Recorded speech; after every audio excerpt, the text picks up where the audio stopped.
Kahit na inulan at binaha ang bansa dahil sa epekto ng habagat, hindi natinag ang Administrasyong Marcos para tiyaking nasosolusyonan ang mga problemang kinahaharap sa iba't ibang sektor. May report si Jinky Baticados.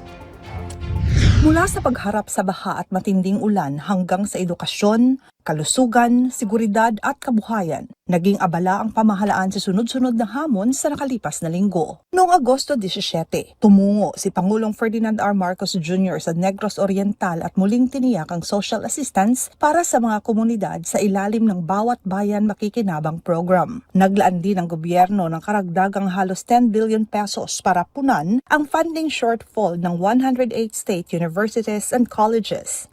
Nanawagan din ang Malacanang na isumbong ang anumang irregularidad sa pagpili ng benepisyaryo ng Presidential Scholarship Program.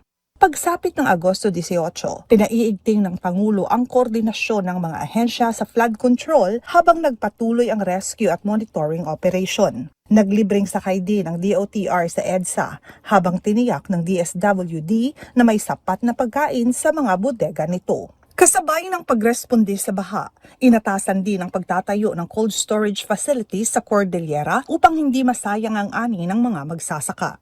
Samantala, mahigit 3 bilyong pisong halaga ng smuggled cigarettes ang nasamsam sa pinalakas na operasyon ng Bureau of Customs at NBI. Noong Agosto 19, naglabas ang DBM ng karagdagang halos 2 billion pesos para sa Philippine General Hospital kabilang ang suporta sa Zero Balance Billing Program. Habang patuloy ang baha, tiniyak din ng DOH na may sapat na gamot laban sa mga flood-related illnesses, partikular ang leptospirosis. Inatasan din ang 24/7 monitoring sa Magat at Pantabangan Dam. Sa edukasyon, tiniyak ng palasyo na may pondong maaaring gamitin para palakasin ang school security habang pinag-aaralan ng DepEd ang mas flexible at school-based approach sa pagbabalik ng face-to-face classes. Pagsapit ng Agosto 20, nag-inspeksyon si Pangulong Marcos sa Tripa de Gallena Pumping Station sa Pasay. 13 pumping stations din sa Metro Manila ang planong i-install at pinag-aaralan ang pagtatayo ng underground rainwater cisterns bilang pangmatagalang solusyon sa baha.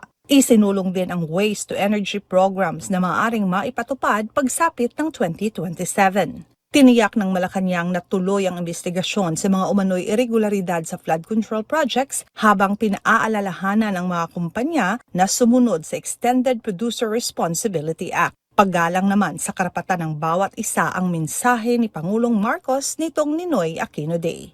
Mula Agosto 17 hanggang 21, naging sentro ng mga hakbang ng gobyerno ang agarang pagtugon sa epekto ng habagat, kasabay ng paghahanap ng pangmatagalang solusyon sa baha, kalusugan, edukasyon, seguridad, agrikultura at kabuhayan. Jinky Baticados, IBC News.